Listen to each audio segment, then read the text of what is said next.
song was inspired when we went to New York, and when we were there, we really felt like we needed to go to Ground Zero. And we went this past year, and it was one of those things where you look at this hole in the ground and you watch people walking by as if nothing's ever happened. And it was one of those realizations of, this is so us in our everyday lives, that when tragedies happen, we immediately fall to our knees, immediately pray, immediately press into God. But as time, you know, as the days get longer and as things get better, we begin to forget those things that had originally drawn us to our knees, and we begin to forget the things that had drawn us to God. And we live our everyday lives and we forget about Him, and once again put Him on the back burner. We only pray, we only press in when there's a tragedy in our lives. And this song comes from a cry of our hearts to say, God, we want you to be a part of our everyday lives. We want to press in every day, good and bad. We want to have an intimate relationship with you and not just go to you when we're hurting, and not just go to you when we need something. We don't need you as we don't want to put a quarter in and put our prayer in and hope He answers. We want Him to not just be this machine, but in a sense to be in our everyday lives. And that was definitely the prayer of our hearts for this song. I was reading a book, and yes, I found this quote. Was it a Corrie ten Boom book? I think it was a Corrie ten Boom book. And I found a quote in the book that they had said years ago in a concentration camp, right after it was all over. They went into a men's concentration camp, and they found in the wall, carved into the wall, a quote that says, "I believe in the sun even when it's not shining. I believe in love even when I can't feel it, and I believe in God even when He's silent." They don't know if the man's story, they don't know who he was, but they said to go into a concentration camp and to see a quote like that on the wall is unreal. I think it makes you go, and it made me go, how much do I complain about my life, in the silly things that go on, when look at this man of faith, that he could speak something like that, where what a dark place to be in, to write something that profound, and to write something that full of faith and full of love for a God that he probably couldn't feel at that moment. And so she shared, Alyssa came down and she just shared it with her, that's got to be a song. We ended up starting to write a song for our nieces and our nephew. It's just a very difficult thing for us to leave home, because we are very, very close to our brother and our sister-in-law and to their children. Our family as close as you see us, that's really how close we are to our family back at home. And so really the biggest thing by far is leaving them behind and getting the pictures on the phone of the kids or of our brother, and they're growing up and you're missing so much. And I think for us, one night, it had been maybe a month and a half we had been gone. We had been on tour, and we were just feeling it. We were just missing them so much. And I remember just crying and going, God, this is hard, and I miss them, and I miss everything about our life at home. And I just remember getting to a point and saying, but you have called us. You have called us to follow you in our lives. And right now, where you're calling us, we do have to be away, and we do have to make sacrifices right now. And so once more, here's my life. It's kind of a rededication in a way. One of the things that has becoming a popular trend is the thing of, what if we don't talk about God, but what if we just live a good life and kind of live out kind of like the spiritual, just kind of like being nice and being peaceful and being fun, just being just a good example, a good person. And then when these people see that we're just good people and we're very positive, then they'll come to us and ask us, whatever, and then hopefully someone will ask us that question, and then we could talk to them about Jesus. But really, the main thing is just don't say Jesus' name, because it just offends people.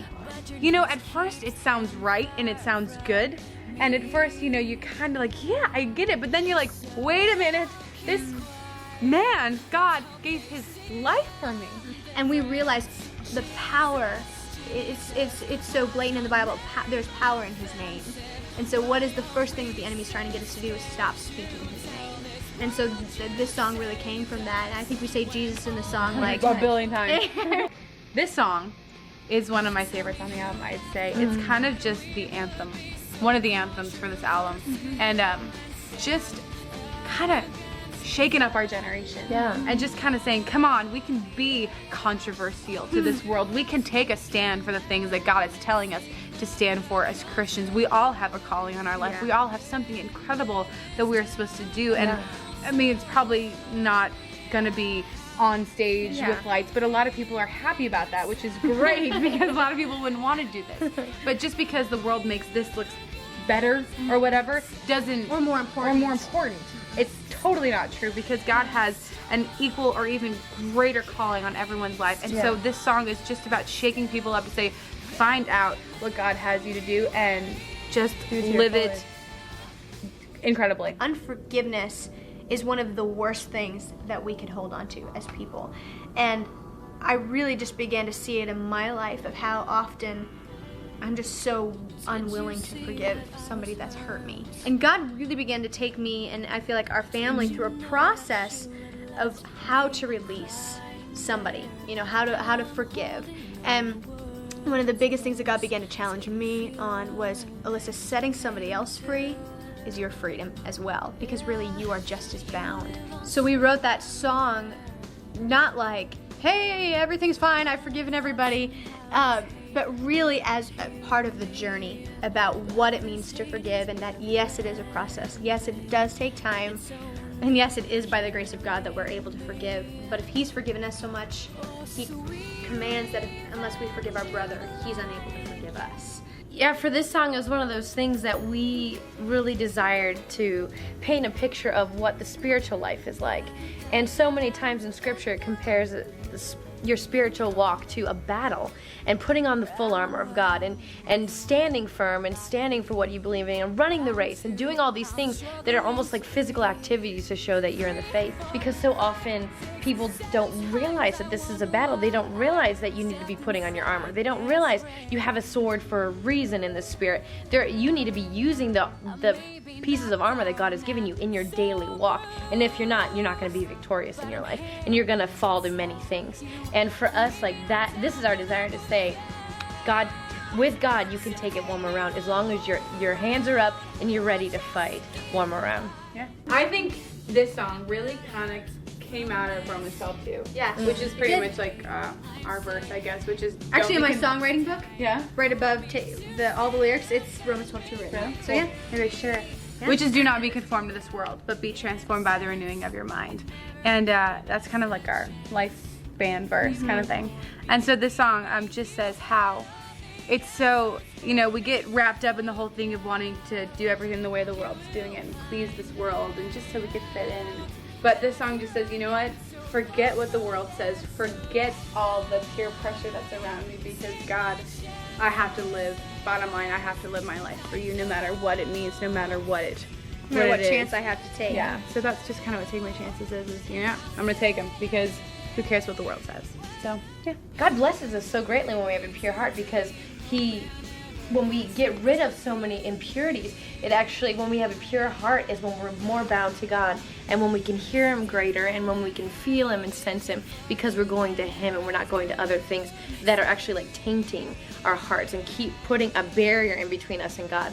And this song we wrote, the boys song, which is for guys, so that they know they can't just brush it off on the girls. It's not just for the girls. We desire to encourage the men of our generation, the men of this world, that God desires them to live purely as well. And no matter what has been in their past, no matter what they've done or gone through, God wants to start today. We realize that in our generation that men are so beat down, and if Satan only has one arrow, he's going to go after the men. And if he only has one arrow for a family, he's going to go after the man. Because if he does that, the rest of the family will crumble. And the thing that we realize is there's a great battle for each man's life in this world. And what our desire is to encourage these men and to say, God has a calling on your life. Satan is trying to make you feel like you are valueless and that you're not victorious and that you're just, you just bring home a paycheck and there's no value in your life. But God desires you to be a valiant warrior. And that's what we desire for men to hear, is purity is not sissy. Purity is not a wussy man thing. That's a valiant man is a pure man. We had gotten a lot of people asking us questions of like, Okay, so you kind of said you're doing the whole not dating thing. Are you really serious? Are you going to keep doing this whole thing? Or is it, come on, it's time to find like a boyfriend because you're really closed off. You're really, You're getting old. you know. You're getting old. And, you know, and just this whole thing of like, do you really think this is actually going to work? Or you're actually going to ever get married and never have, you know, pursue dating relationships? And it just kind of came to a point of like, you know what? So it's not being done. So everybody's not jumping on the whole not dating bandwagon. But you know what? It's what God has called us to do in our life. And I know that beyond a shadow of a doubt that this is what God has totally called us to do, is to give our hearts to Him. Yeah. So when it's time for us to get married, He will have our hearts, and it won't have been given away to different people. And so it was just kind of us just saying, you know what, God, I don't ever regret saying that you're mine, and I don't regret living this life that I'm living. And so so maybe dating looks like it could be fun. Maybe it looks like it would be whatever, everybody else is doing it. Maybe I'd fit in more because I'm doing it, but not a day goes by that I'm like, gee, I'd ever make this commitment.